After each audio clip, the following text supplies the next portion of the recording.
When I go to photograph somebody, I don't ask really a lot of questions. I listen. Come towards me. I observe. You're gonna turn around and look right towards And that capturing of an image can take sometimes 1,000 or 2,000 photographs. Sometimes a single photograph could take me hours to photograph. In many cases, the people have to be extraordinarily patient. Turn your hand like that. Yeah. And take your other hand and put your hand, it'll be right there.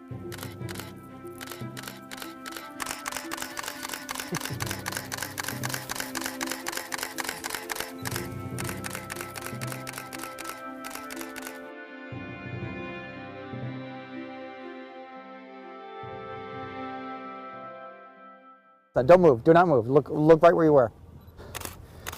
Often photographs, while telling you 1,000 words, also beget more and more questions than you have answers for.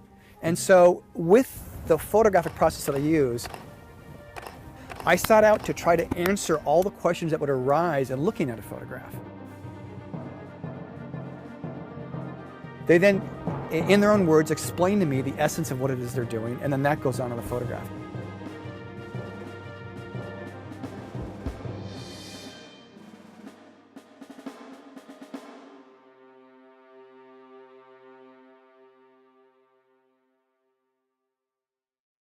There's a kind of like that intelligent design in terms of the plants that are chosen based upon what they provide. Yeah. This is something that our neighbor planted long ago.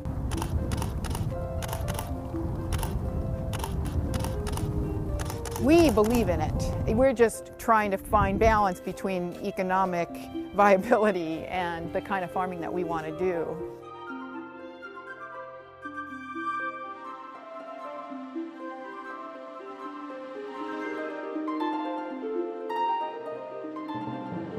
People invariably ask me why a project that's only about words. And I always say, if you learn one word, you can actually shift people's consciousness. You can actually change an entire industry. And people say, what word? And I say, well, look at the word cage-free. The first time you heard that, you said to yourself, wow, I don't know what that means really, but it's probably going to be better for the chicken, and it might be a better tasting egg, so I think I want a cage-free egg. And people actually voted for cage-free eggs when they went to the supermarket. And an industry was actually forced to shift the way it did business. People started saying free range, and then they started saying pasture raised. We're seeing now this evolution of consciousness in the general consumer, and it's actually shifting people's buying habits and forcing an industry to change its practices. Certainly people in the food business understand the most basic principles that define what organic food is, or natural food, or what sustainability is.